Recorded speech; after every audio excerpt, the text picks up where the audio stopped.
friends, welcome to Madras Samayal. இன்னைக்கு நம்ம Madras Samayalல சூப்பரான ஒரு டீ டைம் ஸ்நாக் நம்ம எல்லாருக்குமே ரொம்ப ஃபேவரட் ஆன ரஸ்க் எப்படி பண்றதுன்னு பார்க்கலாம். இது வந்து ரொம்ப சூப்பரா இருக்கும். ரொம்ப ஈஸியா நம்ம செஞ்சு முடிச்சிடலாம். இது பண்றதுக்கு ஃபர்ஸ்ட் ஒரு மிக்சிங் பவுல்ல 2 முட்டை சேர்த்துக்கோங்க. கூடவே 4 டேபிள்ஸ்பூன் போல உருக்குன வெண்ணெய். வெண்ணெய் வந்து சூடா இருக்க கூடாது. இது வந்து 1/4 கப். கூடவே 125 கிராம் சர்க்கரை. இது வந்து 1/2 கப் ப்ளஸ் 2 டேபிள்ஸ்பூன் எக்ஸ்ட்ரா. மொத்தத்தில் வந்து 10 டேபிள்ஸ்பூன். அதுக்கப்புறமா 1 டீஸ்பூன் வெண்ணிலா எக்ஸ்ட்ராக்ட் எல்லாத்தையும் சேர்த்துட்டு ஃபஸ்ட்டு ஒரு வாட்டி நம்ம கலந்து வச்சிடலாம். இந்த மாதிரி நல்லா கலந்ததுக்கப்புறமா இதில் 2 கப் மைதா மாவு சேர்த்துக்கோங்க. இது வந்து 250 கிராம். கூடவே 1/2 டீஸ்பூன் பேக்கிங் பவுடர். கடைசியாக 1 சிட்டிகை உப்பு எல்லாத்தையும் சேர்த்துட்டு மறுபடியும் இதை வந்து ஒரு வாட்டி லைட்டாக நம்ம கலந்து வச்சிடலாம். இந்த மாதிரி கலந்ததுக்கப்புறமா இதில் நான் வந்து 1/2 கப் பாதாம் எடுத்திருக்கேன். இது வந்து ஆப்ஷனல் தான். நம்ம வந்து பாதாம் சேர்க்கும்போது அந்த பிஸ்கோட்டி ஸ்டைலில் இருக்கும். அதனால் நான் வந்து பாதாம் சேர்த்துருக்கேன். நம்ம வந்து பாதாம் சேர்க்க வேண்டாம்னு நினச்சோன்னா நம்ம வந்து ப்ளெயினாக கூட பண்ணலாம். சேர்த்துட்டு நல்லா கை வச்சு கலந்துடலாம். இது வந்து ரொம்ப கெட்டியாக இருக்காது, கொஞ்சம் கையில் ஒட்டிட்டு தான் இருக்கும். பாருங்கள், இந்த மாதிரி கொஞ்சம் ஒட்டிட்டு தான் இருக்குது. இந்த ஸ்டேஜ் வந்து கரெக்டாக இருக்கும். இதை வந்து நான் இன்றைக்கி 2ஆக பிரிக்க போகிறேன். இப்போ வந்து நம்ம இதை 2ஆக பிரிக்கணும். கையில் வந்து நான் கொஞ்சம் மாவு தடவிருக்கேன். அப்போ வந்து ஒட்டாமல் நமக்கு வந்து ஷேப் பண்ணுறதுக்கு ஈஸியாக இருக்கும்.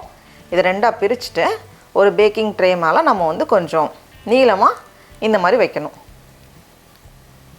இந்த மாதிரி லைட்டாக ஷேப் பண்ணி வச்சுருக்கேன். அதே மாதிரி அடுத்த பீஸையும் வந்து அதே சைஸ்க்கு அதே மாதிரி ஷேப் பண்ணி வச்சுருக்கேன்.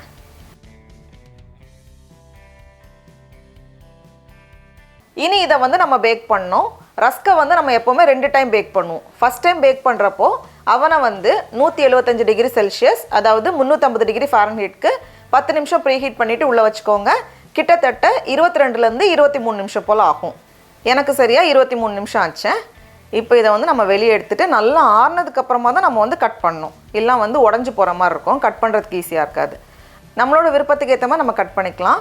இதை விட கொஞ்சம் மெல்லிஸாக கட் பண்ணாலும் நம்ம அந்த மாதிரி கூட கட் பண்ணிக்கலாம். இந்த மாதிரி நம்ம வந்து 2 இதையும் வந்து கட் பண்ணணும்.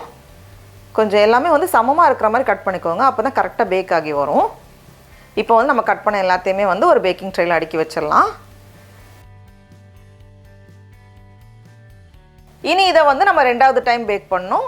அதே மாதிரி தான் அவனை வந்து 175 டிகிரி செல்சியஸ், அதாவது 350 டிகிரி ஃபாரன்ஹீட்க்கு மறுபடியும் ப்ரீ ஹீட் பண்ணிவிட்டு உள்ளே வச்சுக்கோங்க. கிட்டத்தட்ட 18லேருந்து 20 நிமிஷம் போல் ஆகும். நான் வந்து சரியாக 18 நிமிஷம் வச்சுருந்தேன். அதுக்கப்புறமா இந்த கதவு மட்டும் திறந்துட்டு இது வந்து ஒரு 10 நிமிஷம் அப்படியே இருக்கட்டும். கதவு வந்து திறந்து தான் இருக்குது. அந்த சூட்லேயே லேசாக இருந்துச்சுன்னா இன்னும் கொஞ்சம் கூட நல்லா வரும். இப்போ எல்லாம் சூப்பராக ரெடியாக இருக்குது. எனக்கு வந்து 18 நிமிஷம் ஆச்சு. இதை விட நம்ம மெல்லிஸாக கட் பண்ணியிருந்தோம்னா அதுக்கேற்ற மாதிரி நம்ம வந்து டைம் அட்ஜஸ்ட் பண்ணணும். இது வந்து நல்லா ஆறுனதுக்கப்புறமா சூப்பர் கிறிஸ்பியாக வந்துடும். இப்போ பாருங்கள், நம்மளோட கேக் ரஸ்க் வந்து எவ்வளோ சூப்பராக ரெடியாக இருக்குன்னு. அது அவ்வளோ நல்லாயிருக்கும். நம்ம வந்து டீ காஃபி கூட சாப்பிடும்போது ரொம்ப நல்லாயிருக்கும். டடா, நம்மளோட சூப்பரான பிஸ்கோட்டி ரெடியாக இருக்குது. இப்போ இதை நம்ம டேஸ்ட் பண்ணி பார்க்கலாமா? ரொம்ப சூப்பராக இருக்குது. இது வந்து காற்று போகாத ஒரு பாக்ஸில் போட்டு வச்சுக்கோங்க. 1 வாரம் வரைக்கும் நம்ம வந்து யூஸ் பண்ணலாம். நீங்களும் கண்டிப்பாக இந்த ரெசிபியை வீட்டில் செஞ்சு பாருங்கள். உங்களுக்கு இந்த வீடியோ பிடிச்சிருந்துச்சுன்னா மெட்ராஸ் சமையலுக்கு சப்ஸ்கிரைப் பண்ணுங்கள். நாவின் சுவை அரும்புகள் மலரட்டும்.